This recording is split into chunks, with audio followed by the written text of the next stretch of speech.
let's just start with just describe what the last hour or two has been like for you guys. Went to school.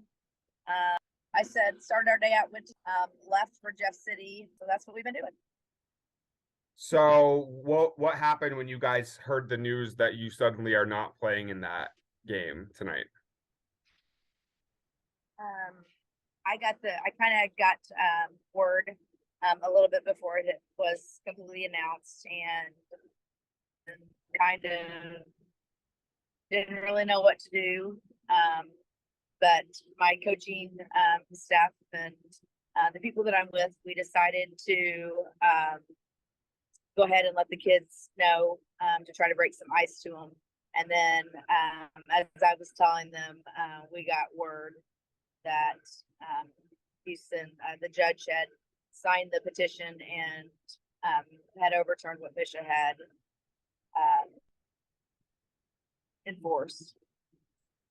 I know we talked over text about this. I mean, how do you guys feel about everything that just went down? I mean, once you found out you were still going, even though you lost. Like, yeah, the last 24 hours, I guess I just feel for my kids.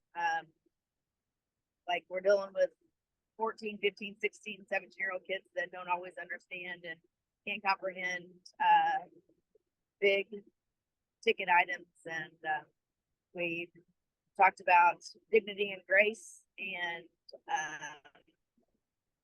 being humble and doing what's right. So that's how we're trying to handle it. Wishing Houston the best of luck. And we're going to hold our heads high and be proud of our season that we had. The initial thing said that Houston said that Licking had players in the same tournament. Do you know if that's true or what the story is with that? That is false information. And when Misha had called us originally, that was one of their questions that they asked us. We did have former alumni that did play, and my assistant coach did play, but none of my kids did play. And I was under the understanding that Houston had that information too. Yeah. Is there anything I haven't asked you about this that you really want to say about the whole thing that you guys are dealing with? It's just that. I mean, you're dealing with kids and emotions, and like they're all over the place, and we forget the big picture of what it's all really about. And just kind of sad for all involved. I mean, Houston included, my kids. Just, I hope it's a lesson learned, and I hope we grow from it, become better people. So, just so I have the timeline right, you guys probably found out here what about 4:45? Today, Yeah. yeah, it was a little bit before 5. Yeah. And so you guys had been on the bus for how long at that point? About an hour and a half. Hour and a half. Okay. And I know this is a question. I know we texted about some stuff about how sick you felt about the whole thing. Like, like, can you talk about that? Like the whole feeling from the beginning, from when you first found out yesterday? Let's see. I think I got information about 5:45 with this information, and just that sick, empty feeling, just the emotional feeling of how am I going to get prepared?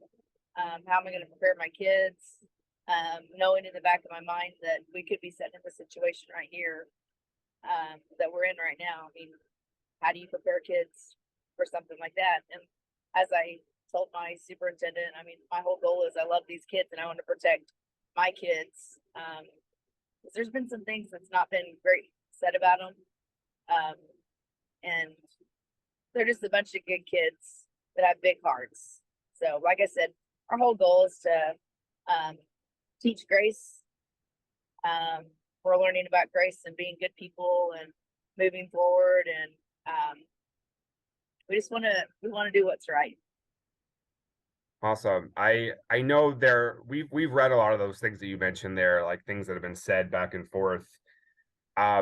there's been some confusion over like the self-reporting versus like whether someone from licking is the one who complained about it. Do you know Right. anything about that? Like anything you can say about that?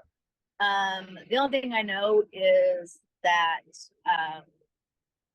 they're in being a former athletic director, somebody had to have told Misha, whether it be an email or um, phone conversation. I'm not really sure how all that went down. And then Misha had to have called Houston and the Houston Public Schools, and they had to do an investigation, and they had to self-report. So, in their investigation, they found that there had, I don't know what they say, 3 kids that did play. So, How are your kids doing right now? like all over the place. Like sad, but like I said, it's our last team bonding, and we had a great time at ChickfilA. We drove an hour and a half, and we got to eat some ChickfilA. So, I guess we're happy about that. That's good. And I think did I hear right that one of the players got their wisdom teeth removed yesterday? She did. Anna Medlock, our senior, she did have her wisdom teeth removed yesterday. So that Yeah, is correct. she is you know what, 40% of the kills too, right? That would have been a tough Yeah. matchup without her, huh? Yep. That would have been. So Well, Tammy, thank you for taking time out for us. My heart you're goes welcome. out to you and the team. I'm Thank sorry you. you're all going through this. That's okay. It's a lesson learned.